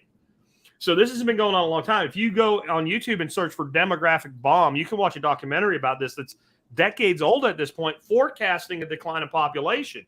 If you add to it this fucking clot shot they just gave everybody and the reproductive issues it's adding, and then you add that dudes are walking around with higher estrogen levels than testosterone levels, and chicks are walking around with higher freaking testosterone levels than they should have. And then you add to it half of the population of young people now thinks that they're a different sex than they are, right? Like, you're going to have a reduction in reproduction. You're going to have that. Like, I think that 20 years from now, the global population will be less than it is today if nothing else bad happens. And I mean significantly too, not a little bit. People think, I just saw Elon Musk tweet about this. I'm like, holy shit. Like, even he gets it. People think that China has that one-child policy. China's current fucking reproduction policy is 3 children. Has been for years. Yeah, and it's in fucking, their population's in decline. one of the reasons we have this shit going on with Russia and Ukraine that nobody talks about, Russia's fucking population is fucking like terminal in decline right now. Like we have depopulation going on all over the world, and the places where we have population growth, it's where humanity's at its greatest level of stress. So like a principle in permaculture is a species is most at risk when its population is either extremely high or extremely low. And so maybe there's some people that think they're doing the right thing with their maniacal shit. I don't know. But yeah, I think depopulation agenda exists. I just don't think it's like, let's wipe out a billion people in one go, because that upsets their own apple cart. Like that's, you wouldn't kill your entire herd of cattle in one go, right? You have to, it's like corporate downsizing by not hiring. And like when people retire, you just let them retire and leave. I can't think of the word for it. I want to say entropy, but it's something else. Lumia Marx says that she will never date again because they can't relate to anybody in their 30s. You got to go where those people are, man. Yeah, it's crazy, but you just got to go where those people are. If whatever it is you're into, I mean, or maybe you're happy and you're where you want to be. Yeah, I feel like those people, like you can find people to relate to. You know, here's the thing. You got to look for them. You got to be doing things you enjoy, and that's where you find them.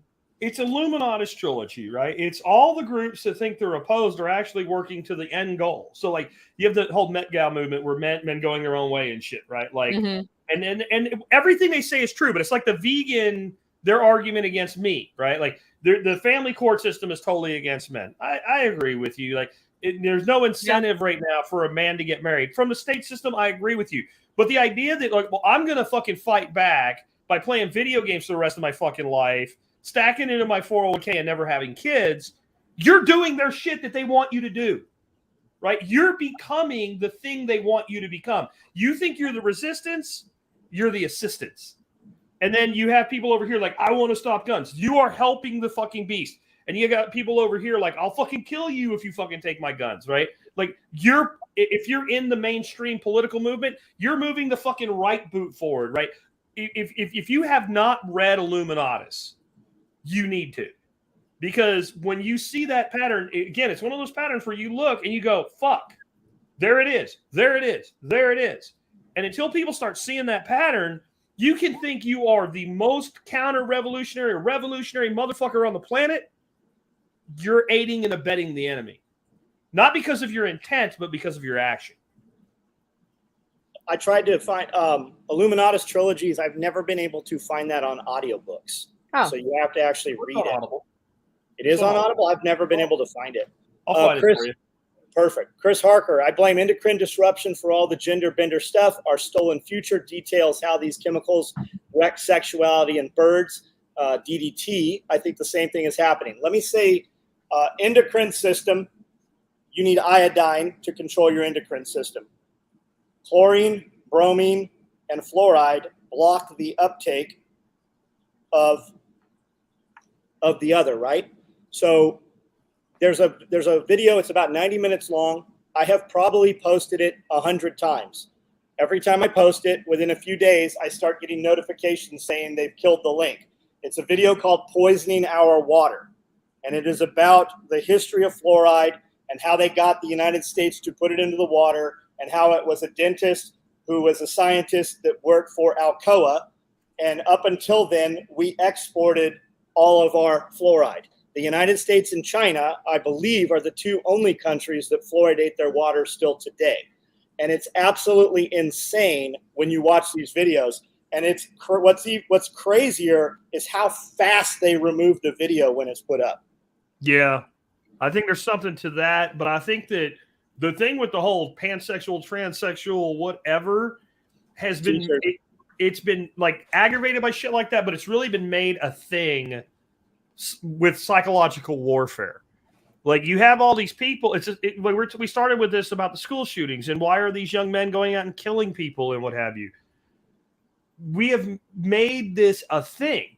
Like, they made Columbine and the school shootings a thing. We've made this thing like you're cool if you're pansexual, transsexual, and whatever the fuck you are, right? Like, it's a thing to be now. So you have these especially teenagers, they're mentally disturbed and they're upset and they're angry and they have no hope. And this is an identity that I can cling to. And then we've done this long enough now that we have a whole generation of fucking parents that are goddamn fucked up in their head too. And they're encouraging it and they want to go out and brag that they have a trans kid. Well, that's the trophy trans kid. And then you also have who is supporting them, right? If you come out and you're like, I want to cut my wiener off. The other dudes who cut their wieners off are going to be like, hey, welcome to the club. Let's go to the wiener club. So it's just building. It's a perpetual motion thing, right? It's not wholesomeness. It's not healthiness. And when you look at the numbers of the people who have actually done gender reassignment surgery, how many of them are still alive today, a decade later? How many of them have retransitioned or gone back and are now advocates saying, kids, please do not do this, right? You've got so many of these men, women, and what I want to go is, okay, I'll call you a girl if you have a vagina. Did you cut the wiener off? Is the wiener gone? If the wiener's not gone and you bolted on you've got some bolt-ons, you're not a woman. I would actually like to give a perspective on this dating defeatism that I keep hearing about as a single person. And I have felt dating defeatism. I'm actually not trying to date because I don't think that's the right way to find your partner per se. It may work for some people. I think the problem isn't necessarily the dating apps or any of the things we've talked about today. I think it's that we don't openly talk about what a healthy partnership looks like with somebody, how much work that is, and how you work together on things and establish, like what I have done since my last relationship fell apart is I have talked to people who have healthy relationships that have lasted a long time. And I've learned what worked for them and asked questions and started learning from that, because I think we don't talk about that enough. We talk about the falling in love and all of the frou-frou stuff. And then when things get hard, people give up. Agreed. And we're not talking about how you might evaluate if somebody's a good partner to you or not early on, so that you don't waste a bunch of time on a bad fit. But if what we do is talk about dating defeatism, all we're doing is focusing on the negative. And guess what we're going to get when we talk about that? More of the negative. I think we need to start having open conversations about what makes relationships work. And you know what? Share some of the shit you've gone through that you had to deal with, because I haven't met anybody who hasn't had to go through something where they had to work it out. I just celebrated my 26 years with my wife. 26 years. Which is very rare. And I mean, if you said, well, what is the credo that you guys live by to get through all the shit? Because we don't think we never had points where we're like, fuck you, I'm out of here. Like, don't think that shit never happened, right? The credo that we live by is love is a choice. Love is a choice, and that means I choose to love you even when I'm pissed off at you, and that means that we work through shit together, and that means we can be completely fucking angry at each other. It's okay for us to say, you know what, we're going to take a fucking day of not talking to each other if that's what it takes, and we're going to, I'm going to go over here and have a beer, and you're going to go over there and talk to your girlfriend about what a shitbag I am or whatever, and then we're going to come back together, we're going to work through this because that's why we got married in the first place. Yeah, and I think I've analyzed some things wrong as part of this experience the last two years or so. I see Jenny saying there's a hookup culture. There was always, when I look back in my 30s, there was a big hookup culture and a big lie culture. I think maybe technology has made it more visible. Yeah, it's just more visible shit. Before, and there's a lot of people doing a lot of crappy stuff to people and lying and leading them on. It sucks. We had a kid that moved here from huge city. I don't know where he moved from. And he wasn't here on the ground 4 hours and was on some app and met 2 girls that night and hooked up with both of them. And there's like girls here. There are no single girls here. And if they are single, their ex-boyfriend doesn't think they're single. Like it is a mess here in the middle of nowhere. But that app, like that couldn't have happened like that at a rapid rate as it does now. But so what's the solution? I mean, if you want to meet somebody who's into prepping and homesteading, come to one of our events. Come to any of these events. That's where you're going to find them. I know for a fact there's many single women here that at all 3 of our events. They're here. I mean, you gotta talk to them. You just gotta have a conversation.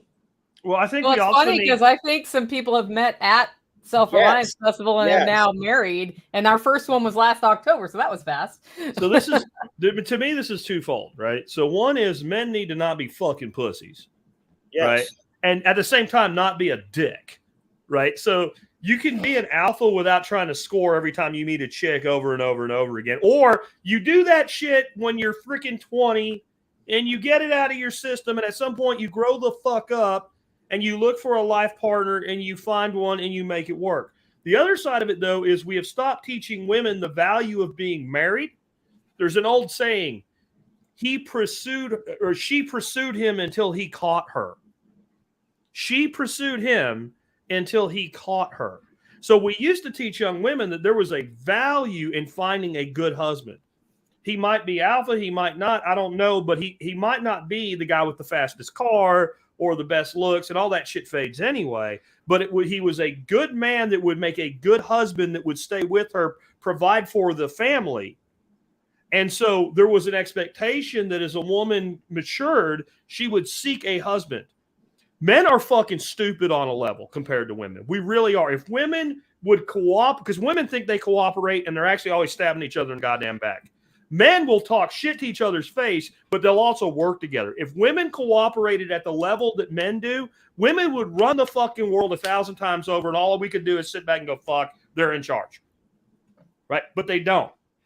They don't do it, and because of that, you end up in a situation where I think it's because we need each other, right? So you need the guy to be the 51% dictator in most relationships, in my opinion. And we've stopped teaching, I guess you'd call it basic home economics, right? That there's a value in that relationship. And we teach women that, like, what you really want is. And I think no matter, I don't care if you're talking about a woman, a man, a shim, I don't care what. When you start telling somebody what you really want is, whatever you say is wrong. You don't know what that person wants. But you can teach them that there's a value in a thing. And we don't teach young women anymore. There is a value in finding a good husband. Now, they may decide, like, I'm not for barefoot pregnant in the kitchen. That's not what I'm saying, right?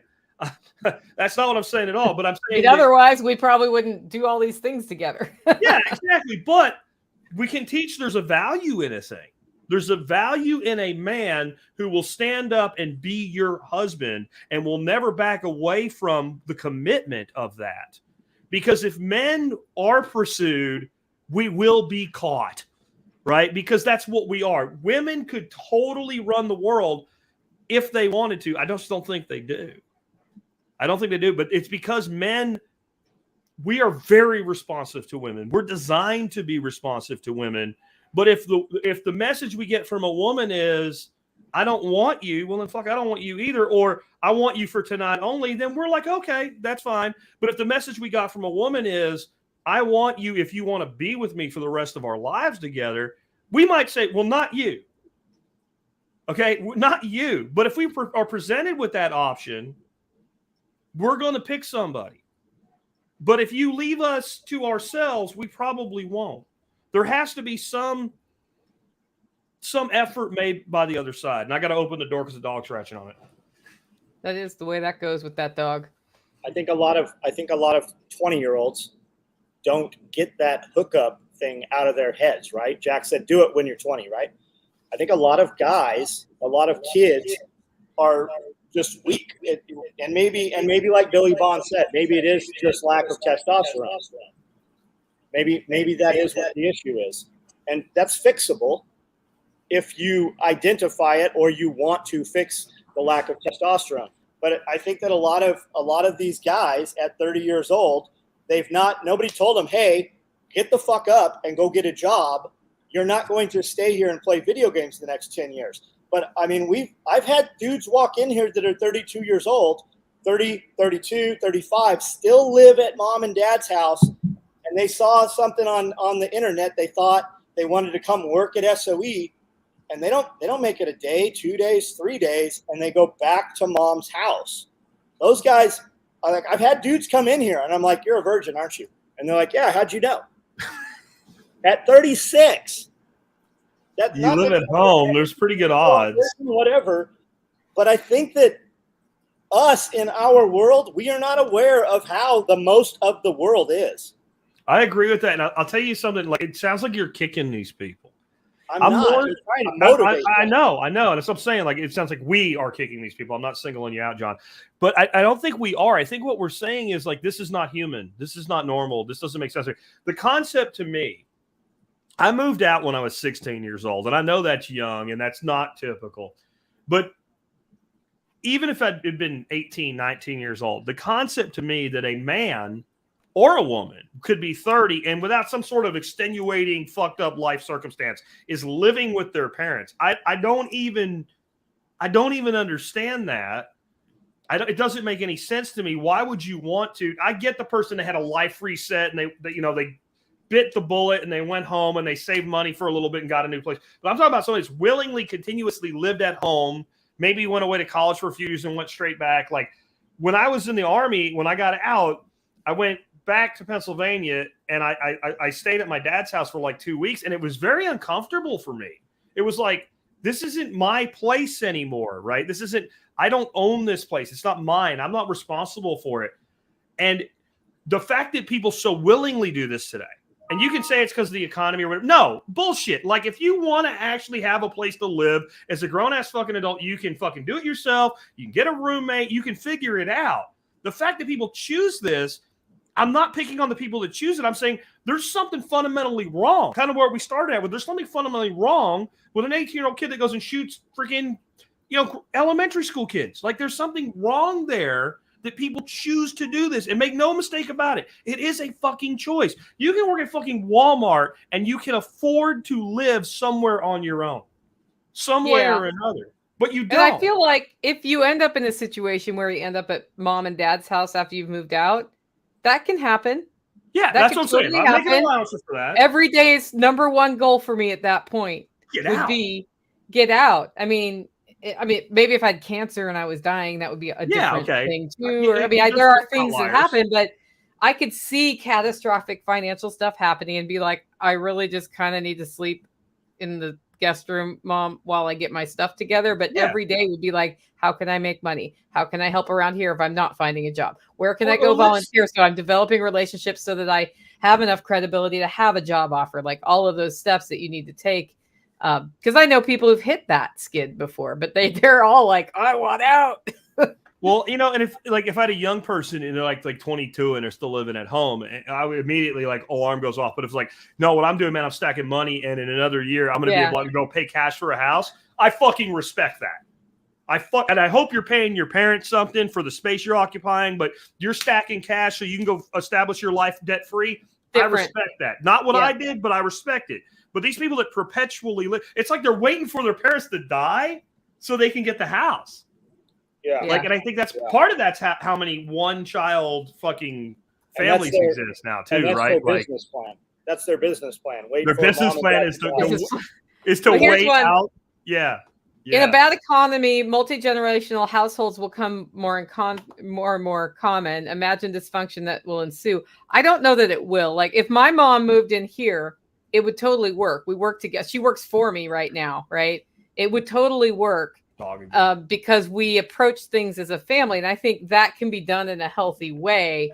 It's that other, user dependency thing that doesn't go away, and not putting the effort in to the family economics. That's a huge problem. I think the lack of multi-generational families is part of the problem. And I don't have a multi-generational family under a roof. So I'm not saying that as, I'm doing this, you should be. But we used to have our grandparents help raise our kids. So they got a different perspective on history. History is his story, right? Your kids knew the story of your family because the grandparents were around. When you needed to go do something, or the husband and wife needed to spend time together, there was grandparents. I see people on social media every day who can babysit my kids for 2 days. You don't even know these people, and you're out there shopping.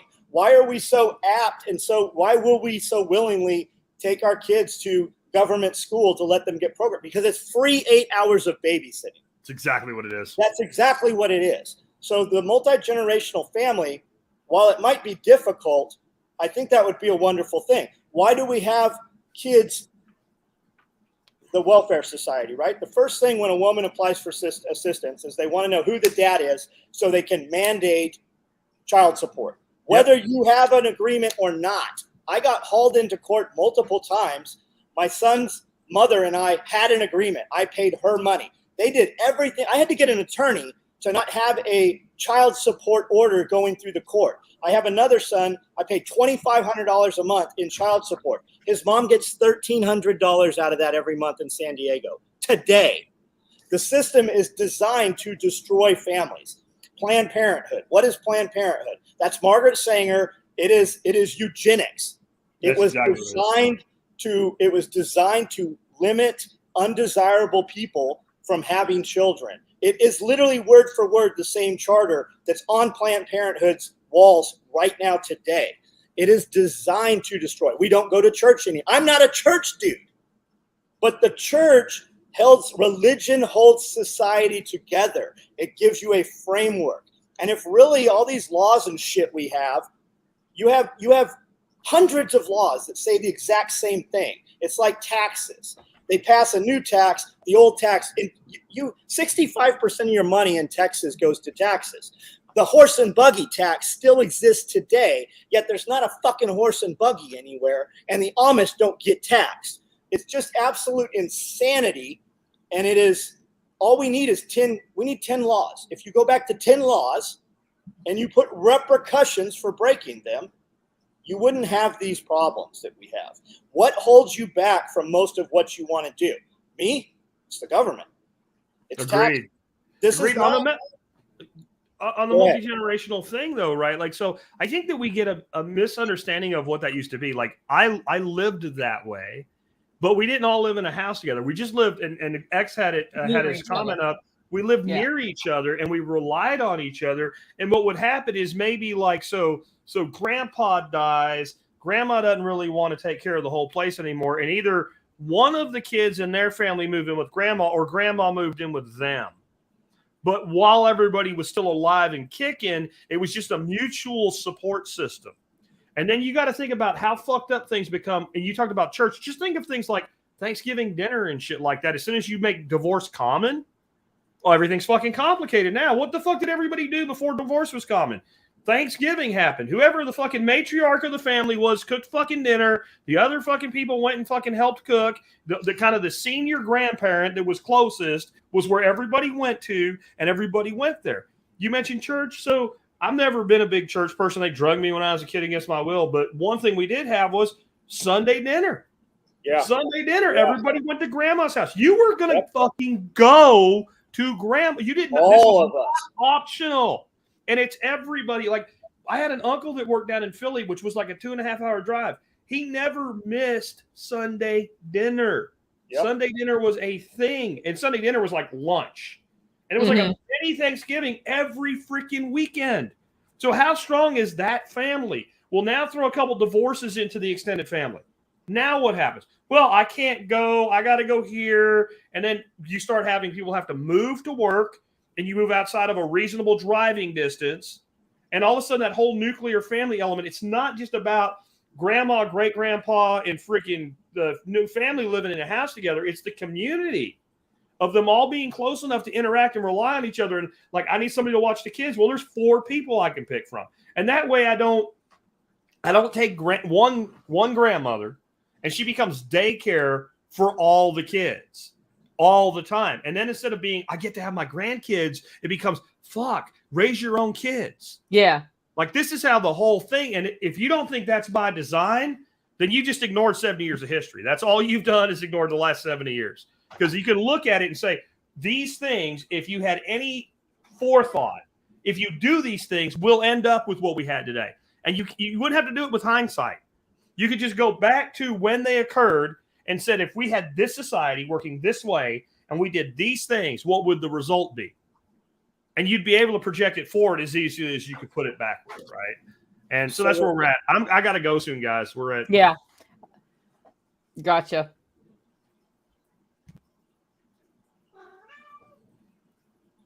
Waiting for parents to drop dead to assume their property is vulture culture. Yeah. Yeah. 2022. Listen, guys, I have this conversation almost every night. I do a live feed every night at 9:00 on YouTube. We can talk about whatever you want. Join in. If you don't like the conversation, then type out some words and the conversation will flow and change. We can have that. You want to have that conversation in person? You want to have the conversations that we can't have on here face to face? We can leave the phones and go out and talk. We can do that. But you have to come here. I'm never going to come where you are. You have to come here. But those doors are open. And 1,000 people come here every month. So you can do that if you want to have that conversation. I think communities are popping up, right? I got people moving here to this town all the time because of tactical response, because of my company. Go where there's things at. I have people that move here and realize, man, I really don't like that John Willis guy. But their life is a whole lot better living here than wherever they came from, and they hustle. If we have problems in the world, solve them. If you don't like the way your shit is, do something different. And people are like, well, I can't afford. Don't tell me you can't afford. I moved here from California and didn't have gas to get all the way here when we left California. Anything is doable. Whatever you think your story is, you haven't heard a lot of other people's stories. Yeah, I agree with that. I moved here to Texas in 1993. I had a $400 car. Everything that I owned fit inside that car, and that car was a Mustang 2, right? So a little bit more room than a Pinto. It was everything that I owned when I got here. Don't ever tell somebody who has made it from nothing that you can't do it, because I don't know about you, John, but that's where I quit.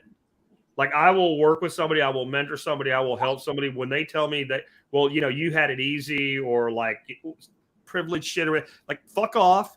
And I'm not saying never. I'm saying right now you are not in a place where anything I will do for you will help you. And I will say that when I was really young, I had some good mentors in business. And I often used to say to myself, not to them, I was smart enough to know not to ruin it, but like, why the fuck won't you just tell me what to do? And the answer that I can say now looking back is because they didn't know what I should do. They knew the principles I needed to follow, but they didn't know what I should do. And those fuckers were smart enough to know they didn't know what I needed to do. All they could do was give me the principles. And that's what I think. They were building your resiliency. Yep. And your willingness not to quit. And yeah, they were also fucking with me at times to see if I would stick. To see if I would come back, to see if I would quit. So in other words, are you worth my fucking time? Yeah, we get new guys in here. I don't want to know your name for 90 days. 90 days. That's like for real. I don't want to know what your fucking name is. When the guys here have given you a nickname, then I'll be interested in you. Yeah, it's the military call it fucking new guy syndrome, right? Like you're brand fucking new. Like, we'll see if you're not dead in a couple months, then we'll worry about you making you one of our own. Yeah. Well, it is kind of funny how that works, because as somebody very much in the building part of my businesses, which I think you're probably always there, but I've in the last 3 years, like every year, I'm like, this is the year I really have to push, and I'm like, that was bullshit last year. No, this is the year I really have to push. At the same time, every time I push, somebody else I know that I didn't know was going to help me usually says, okay, you're working hard. I'm going to come help push you over that edge. And that is why it's important to cultivate real relationships where you're not bullshitting people, because that's a thing.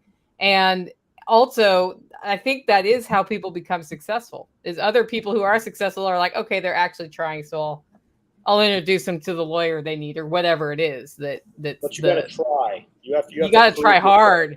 Yeah, you got to prove yourself. Yeah. All right. Well, I think Jack needs to sign off here. Guys, Self-Reliance Festival online tickets are sold out, but you can still get them at the gate.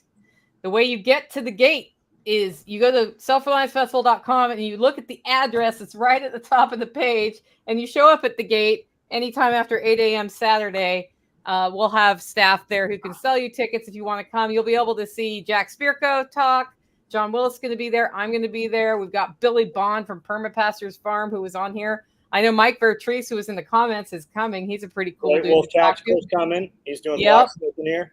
Great Wolf Tactical is going to be there. Homestead Glamour Girl is going to be there. Whole bunch of people. Remember, it is Self-Reliance Festival. You have to be able to find here If you can't find here, you have to have some semblance. Guys want to come work. They're like, I want to come work. What's the address? I'm like, you can't work here. You can't find it. You can't find it. You're too. The address is so easy to find. It is so. That's easy what I to tell find. people when they can't figure out my email address. Yeah, no Like, shit. Can I email you? Sure. I can't figure out your email address. Yeah. You're not qualified to email me. Listen to Every one email I've had in podcast. my life drops to the new email. Yeah. Yep. So that's Guys, all over at self-reliancefestival.com. Jack, any last words before you go back to your vacation and have that third beer for the day? Yeah, just keep on, guys. Like we were saying, people will help you if you try. When I see somebody in their ass, I will help them. When I see somebody that wants me to help them so that they can then get the courage to bust their ass, I don't have time. Yeah. I don't have time. Just keep on it. And you guys, thanks for doing this once a month. I'm glad to be here with you. Yeah, this is fun. I'm going to roll now. I got to go. My wife's home. See everybody next time. See most of you this weekend.